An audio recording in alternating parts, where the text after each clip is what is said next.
For over 30 years, one man terrorized Wichita, Kansas. He was a ghost, a phantom, someone who could walk past you on the street and you would never know you were standing next to a monster. His name was Dennis Rader, and he was responsible for at least 10 murders. But what made him truly terrifying wasn't just what he did, it was who he was. He was your neighbor, your coworker, a man who went to church every Sunday, a family man with 2 kids and a wife who loved him.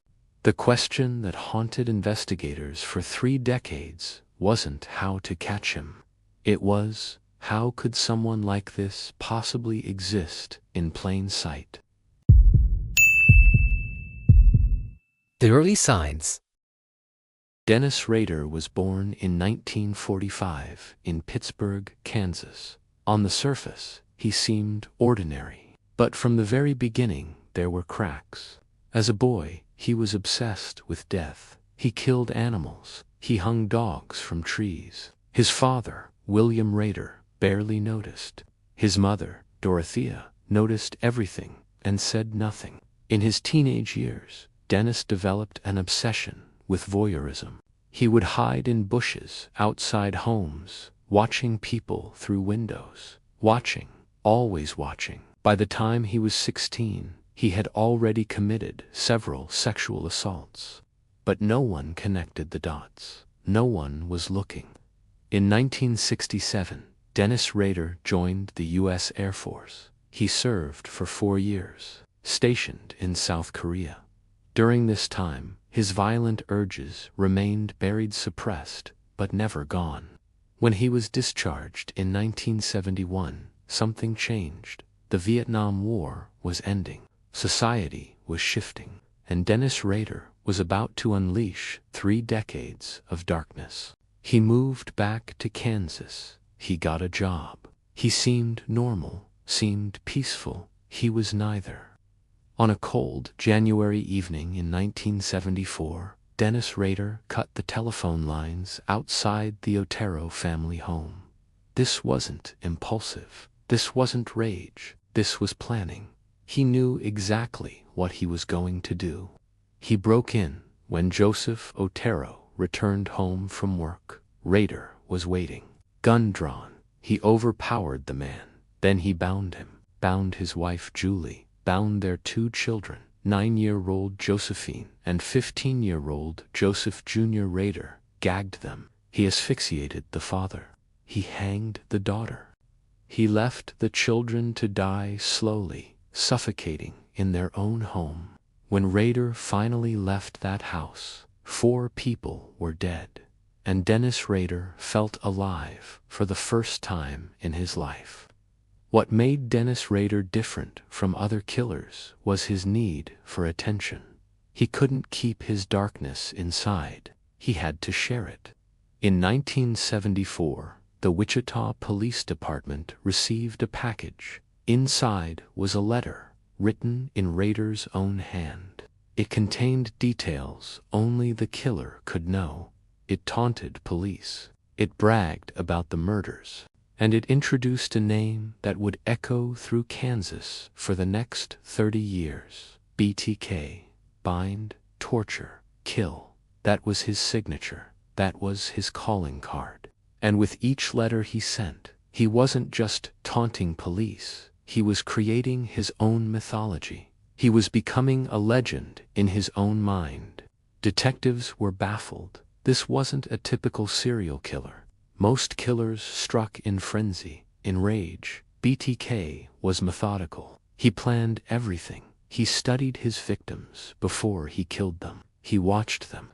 He learned their routines. He was hunting like a predator stalks prey with patience, intelligence, and an almost supernatural calm. Detectives developed profiles. They brought in consultants. They interviewed thousands of people. But Dennis Rader lived in their city. He walked their streets, and they never suspected him. He was too normal, too boring, too invisible. Between 1974 and 1991, BTK murdered at least 10 people. Some estimates place the number higher. The confirmed victims included Catherine Bright, shot in 1974, just 20 years old. Shirley Vian, asphyxiated in 1977. Her children forced to watch.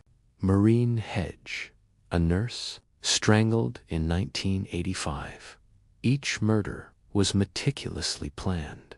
Rader would stake out homes for weeks. He'd cut power lines. He'd wait for the perfect moment, and then he would strike with surgical precision.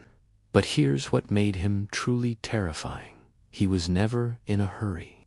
He would spend hours in his victims' homes. He would take photographs. He would pose the bodies. He would sit in their homes, just existing among the dead, savoring it. Throughout the 1970s and 1980s, Rader sent dozens of letters to police and newspapers. Each one was more detailed than the last. He drew diagrams. He described his fantasies. He included evidence from crime scenes, and with each letter, he became bolder, more confident, more certain that he would never be caught. "How many do you think it's going to take?" he wrote in one letter, "before you people are willing to admit I'm out here." He was mocking them, challenging them, and they couldn't stop him. For 17 years, the city of Wichita lived in fear. Schools installed better locks. Families reinforced their doors. Women took self-defense classes. An entire city was held hostage by one invisible man. Then, suddenly, the letters stopped. From 1991 to 2004, Dennis Rader went quiet, completely silent. Detectives thought maybe he was dead, maybe he'd moved away, maybe he'd finally stopped. They had no idea he was still in Wichita, still watching, still planning, just waiting. For those 13 years, Rader lived a double life. By day, he was Dennis, a family man, a church council president, a compliance officer for the city. He was respected, trusted, loved. By night, in the darkness of his mind, he was still BTK, still the hunter, still the predator. But something was changing. Dennis Rader was growing older, and he was getting tired of being forgotten. In 2004, BTK sent a new letter. After 13 years of silence, he was back. He wanted to know if police still remembered him. He wanted to know if the city still feared him. He sent a package with a computer disk inside.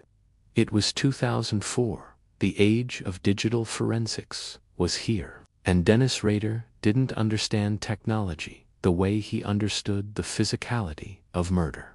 On that disk was metadata electronic fingerprints that would eventually lead directly to him. But Rader didn't know that yet. He continued corresponding with a news station. He made requests. He gave clues. And with each communication, he drew the net tighter around himself. Investigators traced the disk back to a computer. The computer belonged to a church. Specifically, it belonged to the Christ Lutheran Church in Wichita. And the man with access to that church, the man who had supervised its computers, Dennis Rader. On March 31, 2005, after 31 years of hunting, the hunter was finally hunted. Police came to his home. He was in the driveway. They showed him a picture from a surveillance video. In the video, a man in a yellow shirt was accessing a computer at a FedEx office, the place where Rader had mailed his final package. Rader looked at the picture. He saw himself, and in that moment, he knew it was over. He confessed immediately. No remorse, no anger, just acceptance. He had been caught by the very technology he didn't understand. Investigators found photographs in his home, Polaroids of his victims, trophies from his crimes, a basement where he kept his hit kit, rope, knives, photographs, everything he needed to fantasize about his murders. One investigator described it as stepping into the mind of evil itself. Dennis Rader pleaded guilty to 10 murders. He was sentenced to 10 consecutive life sentences, 135 years without parole. During his sentencing, he was asked if he had anything to say, and in his flat, emotionless voice, he spoke about his fantasies, about his projects, about how he would fantasize about murdering his own family. The courtroom was silent. Some people wept. Some people couldn't look at him. He showed no emotion, no remorse, no humanity. Dennis Rader is alive today. He sits in a maximum security prison in Kansas, still communicating with journalists, still trying to maintain relevance, still his own mind, the famous BTK Killer, the man who terrified a city for 3 decades. The story of Dennis Rader teaches us something terrifying about the nature of evil. It doesn't always look like what we expect. It doesn't wear a mask or carry a sign. It wears a suit to church. It coaches youth groups. It cuts the grass and waves to neighbors. The most dangerous predators are the ones we would never suspect, the ones hiding in plain sight. For 3 decades, Dennis Rader walked among us. He was a ghost, a phantom, a man who learned that the scariest thing isn't the monster in the shadows, sitting next to you in the pew, and you never knowing he's there. Dennis Rader is in prison now, but the memory of what he did remains. And the question he forces us to ask, how well do we really know the people around us, remains unanswered. Please subscribe for more videos.